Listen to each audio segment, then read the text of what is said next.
What's up, guys? I always get, I always read on Answering Islam, the Answering Islam website, and other anti-Islamic websites. They always quote, or most of the time, they quote from the Reliance of the Traveler. Now, what is the Reliance of the Traveler? It's a book, or it's a handbook used by laymen, non-jurists to get some basic concept of Shafi Sharia. Sharia means Islamic law. So Shafi is one of the four schools of Islamic thought. But its rulings are often disputed by scholars and actual jurists as overly simple and not capturing the true complexities of Sharia. So I always, read from anti-Islamic websites and critics of Islam like Robert Spencer and, other critics of Islam. They always bring up, well, the Reliance of the Traveler says this, Reliance of the Traveler says that about X, Y, and Z, or some kind of Islamic law. The issue is that, yes, it's a well-preserved document, the Reliance of the Traveler. The problem is it's not applicable because it's a 700-year-old book of law, so it should be taken more as a reference than a final word on legal matters, on legal Islamic matters.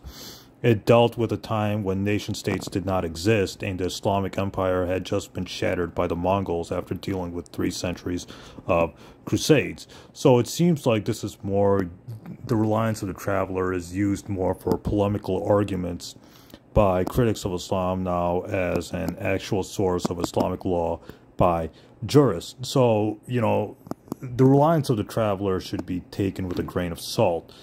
That means that there could be some useful information in there, sure, but it's used by laymen, non-jurists to get some basic concept of Shafi Sharia. Now notice how I'm saying Shafi Sharia. It doesn't represent Hanbali, Maliki, Hanafi. It just represents the Shafi, or one school of thought in, the 4 schools of Islamic thought or Islamic law.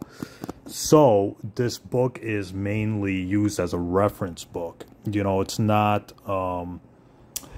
to be taken as the final word on legal matters. So when the Islamophobes or the critics of Islam quote from the Reliance of the Traveler, it's not the final word on legal matters. There could be some opinions of some early Muslim scholars here and there, but the final authority, according to Islam, is the Quran and the Prophet Muhammad, since the Quran and the Prophet Muhammad overthrow any Muslim scholar that contradicts what the Quran and the Prophet Muhammad say.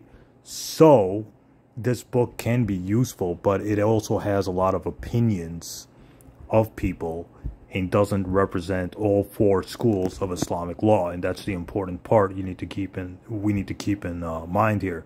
So the Reliance of the Traveler is a basically outdated handbook, and it should be taken more as a reference to what, the Islamic states that some Muslim scholars were saying, as opposed to having a final word on legal matters. So no, this book is not like the Quran or not like Bukhari Hadith. It's more of a reference book and should be treated as such.